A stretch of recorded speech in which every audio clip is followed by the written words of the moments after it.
நாட்டில் இனவாத பிரச்சினைகள் மீண்டும் தலை தூக்குவதாக ஊடகங்கள் வெளியிட்டாலும் அவ்வாறான எந்த விடயமும் நடைமுறையில் இடம்பெற்றதாக தகவல் இல்லை.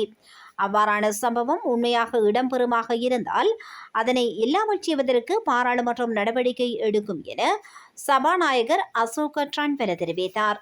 சபாநாயகர் செவ்வாய்க்கிழமை அகில இலங்கை ஜம் இதுல்லா உமுலாமா சபையை சந்தித்து கலந்துரையாடிய பின்னர் ஊடகவியலாளர் கேட்ட கேள்விக்கு பதிலளிக்கையிலேயே இவ்வாறு தெரிவித்தார். இது தொடர்பாக அவர் தொடர்ந்தும் தெரிவிக்கையில், நாட்டில் இனவாத பிரச்சினைகள் மீண்டும் தலை தூக்குவதாக ஊடகங்கள் வெளியிட்டாலும் அவ்வாறான எந்த விடயமும் நிஜத்தில் காணக்கூடியதாக இல்லை.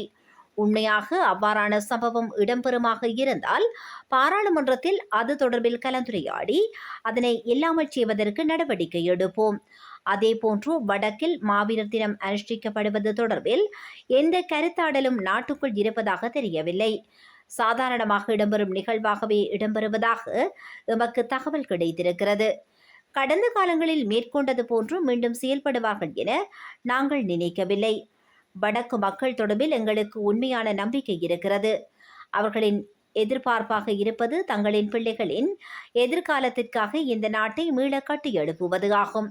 அத்துடன் யாழ் மாவட்ட பாராளுமன்ற உறுப்பினர் அர்ச்சுனா ராமநாதன் பாராளுமன்றத்தின் முதல் நாள் அமர்வின் போது செயல்பட்ட விதம் தொடர்பில் அவர் தனது கவலையை தெரிவித்திருந்தார்.